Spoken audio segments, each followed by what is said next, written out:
All this time Dorothy and her companions had been walking through the thick woods. The road was still paved with yellow brick, but these were much covered by dried branches and dead leaves from the trees, and the walking was not good at all.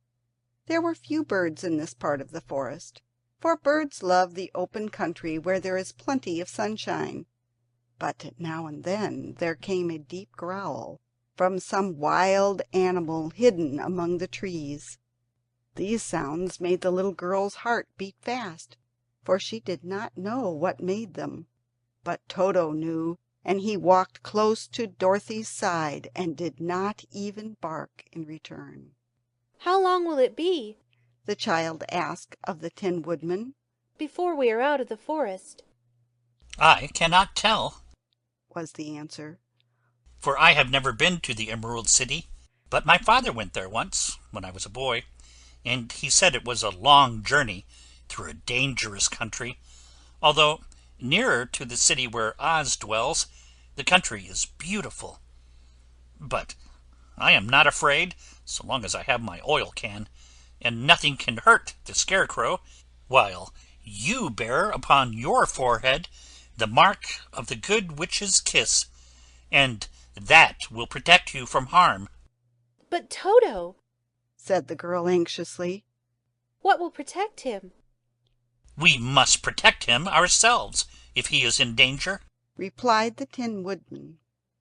Just as he spoke there came from the forest a terrible roar, and the next moment a great lion bounded into the road. With one blow of his paw he sent the Scarecrow spinning over and over to the edge of the road, and then he struck at the Tin Woodman with his sharp claws. But to the lion's surprise he could make no impression on the tin, although the woodman fell over in the road and lay still. Little Toto, now that he had an enemy to face, ran barking toward the lion, and the great beast had opened his mouth to bite the dog, when Dorothy, fearing Toto would be killed, and heedless of the danger, rushed forward and slapped the lion upon his nose as hard as she could, while she cried out, "Don't you dare bite Toto! You ought to be ashamed of yourself, a big beast like you, to bite a poor little dog." "I didn't bite him," said the lion, as he rubbed his nose with his paw where Dorothy had hit it. "No, but you tried to," she retorted. "You are nothing but a big coward." "I know it," said the lion, hanging his head in shame. "I've always known it. But how can I help it?" "I don't know, I'm sure. To think of your striking a stuffed man like the poor Scarecrow." "Is he stuffed?" asked the lion in surprise, as he watched her pick up the Scarecrow and set him upon his feet, while she patted him into shape again. "Of course he's stuffed," replied Dorothy, who was still angry. "That's why he went over so easily," remarked the lion. "It astonished me to see him whirl around so. Is the other one stuffed also?" "No," said Dorothy, "he's made of tin." and she helped the woodman up again. "That's why he nearly blunted my claws," said the lion. "When they scratched against the tin, it made a cold shiver run down my back." "What is that little animal you are so tender of?" "He is my dog, Toto," answered Dorothy. "Is he made of tin or stuffed?" asked the lion. "Neither. He's a meat dog," said the girl. "Oh, he is a curious animal, and seems remarkably small, now that I look at him. No one would think of biting such a little thing, except a coward like me," continued the lion sadly.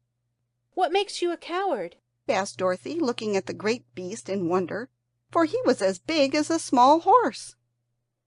"It's a mystery," replied the lion. "I suppose I was born that way. all the other animals in the forest naturally expect me to be brave, for the lion is everywhere thought to be the king of beasts. I learned that if I roared very loudly, every living thing was frightened and got out of my way. Whenever I met a man, I've been awfully scared, but I just roared at him, and he has always run away as fast as he could go. If the elephants and the tigers and the bears had ever tried to fight me, I should have run myself. I'm such a coward. But just as soon as they hear me roar, they all try to get away from me, and of course I let them go. But that isn't right. The king of beasts shouldn't be a coward, said the Scarecrow. I know it, returned the Lion, wiping a tear from his eye with the tip of his tail. It is my great sorrow, and makes my life very unhappy. But whenever there is danger, my heart begins to beat fast. Perhaps you have heart disease, said the Tin Man. It may be, said the Lion. If you have, continued the Tin Woodman, you ought to be glad, for it proves you have a heart. For my part, I have no heart, so I cannot have heart disease. Perhaps, said the Lion thoughtfully. If I had no heart, I should not be a coward. Have you brains? asked the Scarecrow. I suppose so. I've never looked to see. I'm going to the Great Oz to ask him to give me some, remarked the Scarecrow. For my head is stuffed with straw. And I am going to ask him to give me a heart, said the Woodman. And I am going to ask him to send Toto and me back to Kansas, added Dorothy. Do you think Oz could give me courage? asked the Cowardly Lion. Just as easily as he could give me brains, said the Scarecrow. or give me a heart, said the Tin Woodman. or send me back to Kansas, said Dorothy. Then, if you don't mind, I'll go with you, said the Lion. for my life is simply unbearable without a bit of courage. You will be very welcomed, answered Dorothy. for you will help to keep away the other wild beasts. It seems to me they must be more cowardly than you are, if they allow you to scare them so easily. They really are, said the Lion. but that doesn't make me any braver. And as long as I know myself to be a coward, I shall be unhappy. So once more the little company set off upon the journey, the Lion walking with stately strides at Dorothy's side. Toto did not approve this new comrade at first, for he could not forget how nearly he had been crushed between the Lion's great jaws. But after a time he became more at ease, and presently Toto and the Cowardly Lion had grown to be good friends. During the rest of that day there was no other adventure to mar the peace of their journey.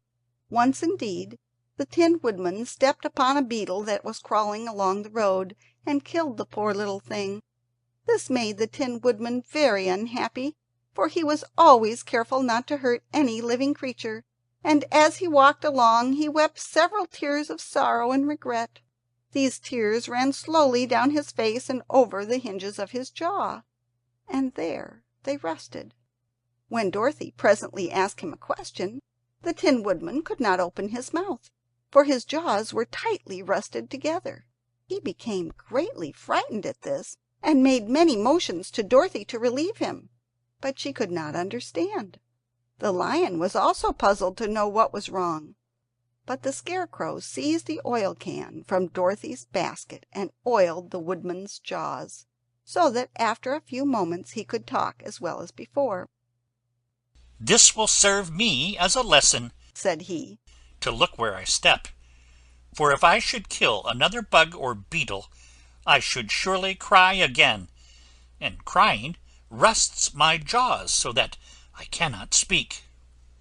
Thereafter he walked very carefully, with his eyes on the road, and when he saw a tiny ant toiling by, he would step over it, so as not to harm it. The Tin Woodman knew very well he had no heart, and therefore took great care never to be cruel or unkind to anything. "You people with hearts," he said, "have something to guide you. You need never do wrong. But I have no heart, and so I must be very careful. When Oz gives me a heart, of course I needn't mind so much." End of Chapter 6. The Wonderful Wizard of Oz. Recording by Jenny Lundak, South Padre Island, Texas.